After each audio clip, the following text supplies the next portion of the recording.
Ikaw, bati ka? Mayong hapon di atanan sa Butuan City! Dito na ako sa Wawa Win. Artista na ko! Nalambing, ano? Ikaw ba may pamilya na? Single? May boyfriend pa akong kinakasama. Live-in partner ko po siya, Will. Okay. 3 years. Serious na kayo? Yes po. Hindi pa kayo kasal? Hindi pa po. Wala pa kayong baby? Wala pa po. Okay.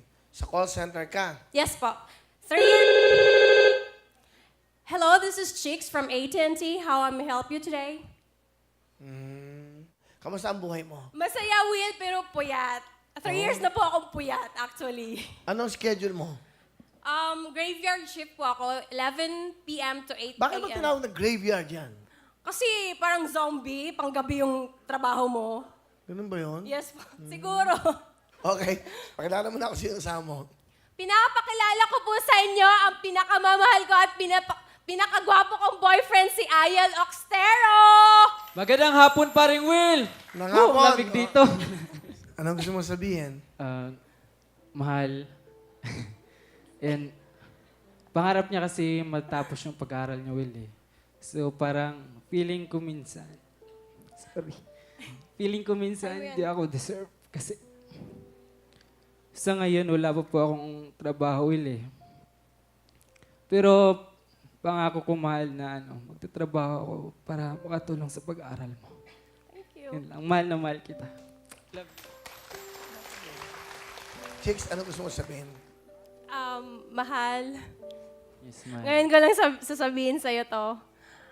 Nagpapasalamat ako dahil dumating ka sa buhay ko. Inaalagaan mo ako, minahal mo ako, pinagluluto mo ako, pinaglalabo mo ako, inaalagaan mo ako. Kaya sobrang pasasalamat ko sa Diyos na dumating ka sa buhay ko. Maraming salamat. Mahal na mahal kita. Mahal na mahal din kita, mahal. Uy, mabait tong boyfriend mo, ha? Di ba? Parang sobrang mahal ka niya. Saka honest siya sa'yo. Yes po. Parang nahirapan siya kasi hindi siya makatulong. Wala Kaya- pa natin ang pag-ibig ni Ayel at the Chicks. Di ba? Galing.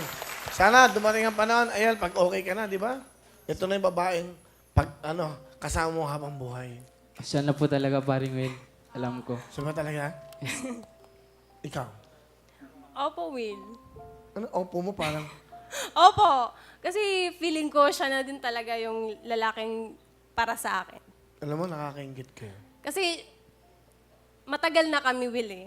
3 Hindi years. matagal ng 3 taon, hoy. Mean, Hindi sa matagal mga ang naging taon. boyfriend ko, Will. Alam mo ang relasyon, wala sa panahon yan. Wala sa tagal yan. Kasi may 40 years naghihiwalay, may 50 years sa bagay. naghihiwalay. Nasa inyong dalawa yan. Para sa akin, ang panahon, hindi yan. Kung ano yung pagkakaintindi.